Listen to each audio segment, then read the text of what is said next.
I'm Ian Lenton and welcome to this week's edition of The Box Seat presented by Perth Racing, where we have a magnificent 9-race card for Melbourne Cup Day meeting at Ascot. It should be brilliant. Now, the feature, of course, is the Melbourne Cup, but we have racing of a fantastic quality of our own right at the Ascot Racecourse, and conditions are looking fantastic there. 25 degrees, mostly sunny at the rail at the 10-metre position. Now, we'll start the day with the opening race, the Selinger Handicap over 1,400 metres. The first replay we'll have a look at is that of number 4, Stocks, who was brilliant at Bunbury last start, winning comfortably. We're going to have a look at that replay right now.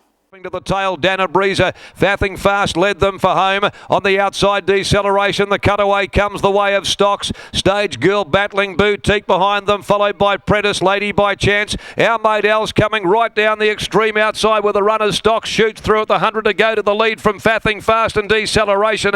It's Stocks though, booting well clear. This favourite's in no danger, and Stocks pulled away to win it. Superb run on that occasion by Stocks, and a very impressive sequence of performances now. A combined winning margin of 7.5 lengths from its past 2 runs, so certainly looks well suited in this race. But there is one to beat, the 3 Bomber Bay, who no doubt will be favourite after making a mess of the start at its last race meeting and came back to only go down by 3 lengths to Neverland. It was a really good performance and has drawn well here. And I think most speculators are presuming if Bomber Bay just jumps, this race is over. And that's the way I'm going. I'm going with number 3 Bomber Bay on top from number 4 Stocks. Outside of those, there is a golf in class, but I'm happy to put the 5 Bowler Duzra in there after having no luck last start, and number 6 Profound Effect, who was very impressive first up and can maintain those form lines.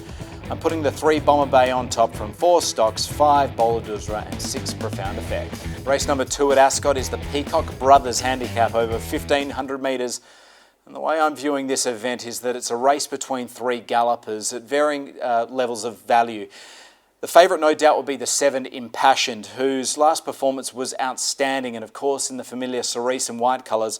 It was a very progressive performance, winning second up at Northam on the 14th of October. And we can have a look at that replay right now. It was very impressive. To track the leader through and find the cutaway, and driving through very quickly inside of him is Secret Doubt, who's showing a great turn of acceleration. And further back, Illuminized, Dream Operator, and also running on a spree Hero. 200 to go. Impassioned's got some work to do as Pike draws the whip. On the inside, Secret Doubt is really closing. It's Secret Doubt and Impassioned. Impassioned on the outside and Secret Doubt, but Pike will prevail. And Impassioned. Yeah, incredibly impressive and progressive performance there by Impassioned. It does look the main chance on barrier 1 with William Pike on board. Number 6, Harada Queen, was outstanding in its own right on debut, winning by just over 1.5 lengths. It was a very impressive performance on that occasion, and drawn to be in the middle of the line. There is only improvement to come second up here. Probably the best value in the race, however, is number 1, Express Snooper, whose last 2 performances have been very good behind class gallopers of Key to Fame and London Line. And George Janoni has come from those form lines as well. It is up in weight, a career record weight, but I think Express Snooper has some of the superior form lines. Outside of those, I put in the 8 Star Mover, but I do think there is a golf in class from the top 3 to in. Putting the 7 Impassioned on top, however, from 6 Harada Queen, 1 Express Snooper, and number 8 Star Mover. Race number 3 is the Yellow Glen Handicap, and this is a sprint race over 1,000 metres.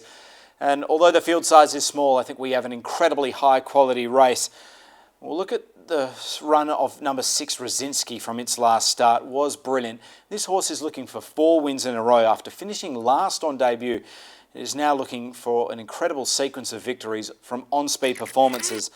Last start was on the 21st of October, and it was very impressive. The rail, You Watching Me. Jack and Sam pushing up near the middle. A rails run now for Profound Effect, but Brzezinski at the 200 kicked 1.5 lengths in front. Profound Effect, the rail, You Watching Me. Vandemonium, giggity goo down the outside with 100 to go. And Brzezinski still in front on the rails, running on his Profound Effect, but the fave keeps going, and Brzezinski wins it. Very impressive there by the 6 Brzezinski, and we will have a good sight through the form lines through Profound Effect earlier in the day.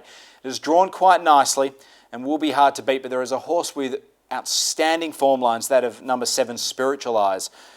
This horse was last seen in July at Belmont when winning by 4.5 lengths, beating Cut the Nonsense. Although a little bit inconsistent towards the latter stages of that campaign, it was very impressive over sprint distances, and with William Pike on board from a Great Barrier, it looks awfully hard to beat. And that's the way I'm going. 7 Spiritual Eyes on top. From number 4 Cuanzo, who was normally sighted at Saturday level. It comes back to this run after a good trial behind Waterman's Bay of all horses, and it should be right in this. From number 6, Rosinski, for all the reasons I mentioned at the top, and number 2, Trey Amici, an outstanding sprinter on its day and has a great record at Ascot. So I'm putting the 7, Spiritual Eyes on top from 4, Cuanzo, 6, Rosinski, and number 2, Trey Amici. Race number 4 at Ascot is the Toll Handicap over 1,600 metres. And there isn't a lot of form lines to assess in this race. A few horses that are below their best, and we are waiting for their best runs these campaigns. So with that, I went with the 4, Drooper, on top from its selection and also the replay. I have a high opinion of this galloper. Although it hasn't won yet from its 3 career starts, I have been impressed.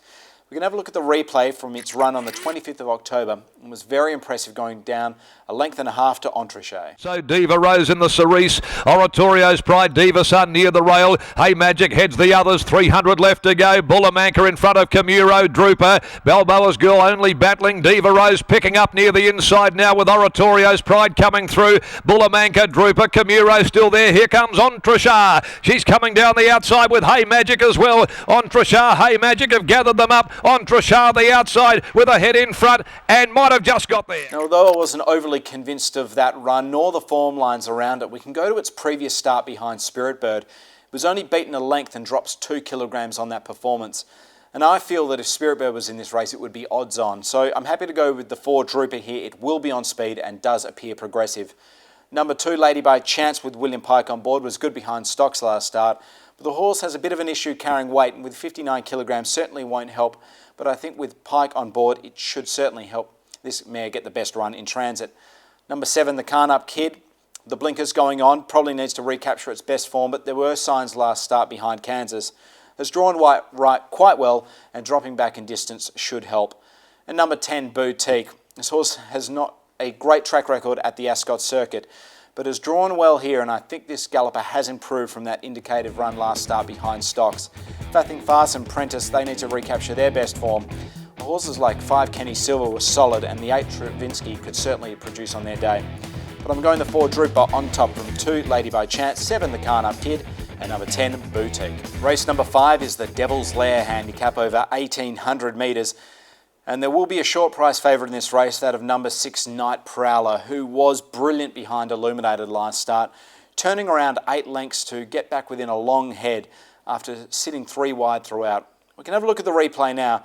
You'll see the finish with Night Prowler. It was very unlucky not to get the head down and almost win that race, and that was on the 24th of October. Run and trying to work into the clear, the Forgotten One at the 250. Illuminated, led by 2, Military Ruler, Night Prowler, Esperanza. He has to go to work. Illuminated in front, might be in trouble. Military Ruler closing with Night Prowler. Illuminated lifting from Night Prowler. I think he'll do it again, Pike. He has. He's got it.